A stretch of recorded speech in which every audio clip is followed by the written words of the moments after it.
আমার ফ্লোটেল অভিজ্ঞতার প্রথম পর্বে কথা দিয়েছিলাম দ্বিতীয় পর্বটা খুব শিগগির আপনাদের সাথে শেয়ার করব, তাই আবার চলে এলাম।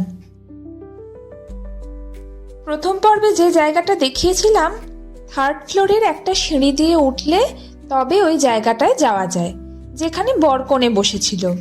আর এই পর্বে যে জায়গাটা দেখাচ্ছি সেটাও থার্ড ফ্লোরই, জাস্ট ওই সিঁড়িটা দিয়ে নিচে নেমে আসতে হবে এই আর কি। আসলে ওপরটা বড্ড ভিড় হয়ে গেছিল তো, তাই আমরা স্টার্টার খেয়ে নিচে চলে এলাম।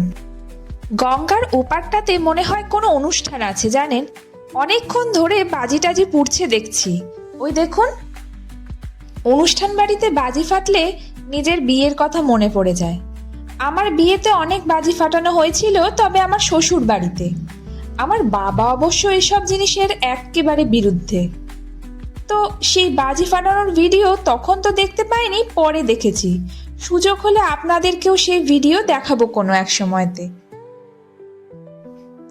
এই এত রাত্রির এই লঞ্চটা কোথায় যাচ্ছে কে জানে, কোনো লোকজনকেও তো দেখতে পাচ্ছি না।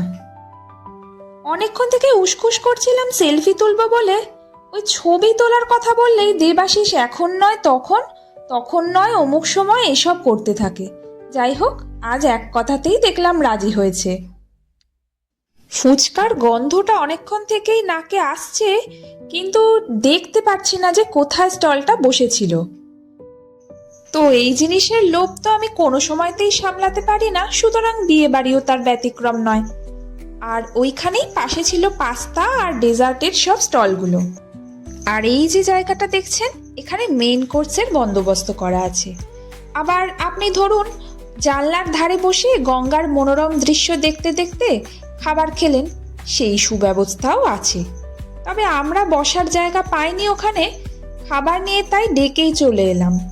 এবারের সব কটা নেমন্তন্ন বাড়িতেই দেখছি কড়াইশুঁটির কচুরি, বিরিয়ানি আর জিলিপিটা একেবারে কমন রেসিপি হয়ে গেছে।